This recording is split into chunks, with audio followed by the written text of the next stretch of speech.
suicide. Now, leading up to this, what I've, after the tapes had been doctored, I approached the Crown Office and I asked them which persons, other than the two officers who did the interview, which is DS Drummond and DC Crowder, which other people had access to the tape. The Crown Office I'm still waiting for a reply from the Crown Office, so I didn't want to waste any more time. So yesterday I tried to get things moving by using another police force. And I rang the Lothian and Borders force. It took a lot of hard work and a lot of persistence, because they were saying, oh, well, you should write to the Chief Constable in Grampian. I said, no, the Chief Constable is a suspect, a man called Colin McKerricker. And suspect in the Hollie case or the Hollie or the murder? Or the cover-up, or with the tapes, to do with the tapes, actually, who was responsible for having the tapes doctored. And they said, well, what about you should contact the Procurator Fiscal's office in Aberdeen. I said, well, they're suspects as well. So I said, there's no point in actually approaching people who may well have committed the crime. Absolutely. What was the point in that? Absolutely. I need another police force. So there was quite a lot of delay and discussion. Eventually the young lady came back to me and she said, yes, it's all right. She says that you can send your complaint about this to the Chief Constable here, David Strang. Just put the details and put it before him. So I did.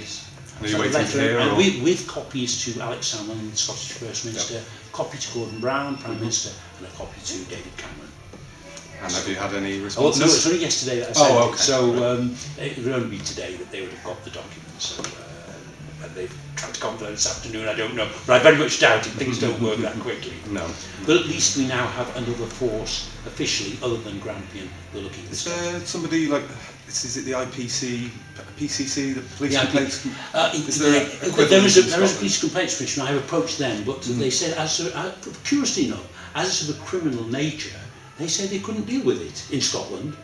Which I thought that's what the police dealt with, but this has baffled me. They were the first people I talked to, but they claimed that they couldn't do anything about this, which rather surprised me. I'm not quite sure why they're there, do you? To in fact, investigate over crimes, but apparently crimes they don't deal with in Scotland, especially if they've been perpetrated by police officers, I guess. So who would be who's policing the police in Scotland? Who knows? Who knows? Who isn't policing? A very good question. Yeah. A very good question. I think a lot of people in Scotland would like to answer that. Is there much support for you? And as you say, you're running in Aberdeen, and you want to speak a little about the campaign and how to support it? Well, yes, obviously, it's very difficult for me to run the campaign to a certain extent, because when I went up to Aberdeen, when I was arrested, it was for the purpose of meeting the people of Aberdeen, a city I'd never visited before.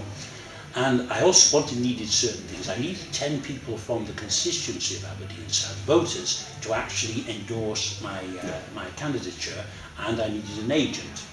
So the fact that I was arrested before I even had a chance to even have a discussion with a single Aberdonian meant that I was precluded from the opportunity of getting that support. However, I am hoping still to stand.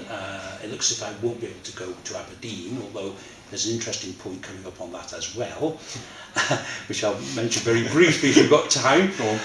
But there are people who are actually hoping to get 10 people who will actually do this for me, and to get an agent. And I can still run the campaign, even though I'm not living in Aberdeen. Although the contents of my leaflet, I'm officially banned by my bail conditions by discussing the case in the leaflet I was going to produce for the election. So we've got a very unusual situation. Absolutely. It's also raised a very interesting constitutional question, again putting the Hollie Greig case aside, in that I think people find it extremely alarming, not just myself, but that a candidate standing as an independent candidate who has something serious to allege against the existing government in Scotland can effectively be prevented from standing in a general election by the ruling party if they can just bring out a breach of the peace charge, which in Scotland just about covers just about anything, or even breathing. I think you could technically be caught out in Scotland on that. So it's a very worrying thing for democracy. And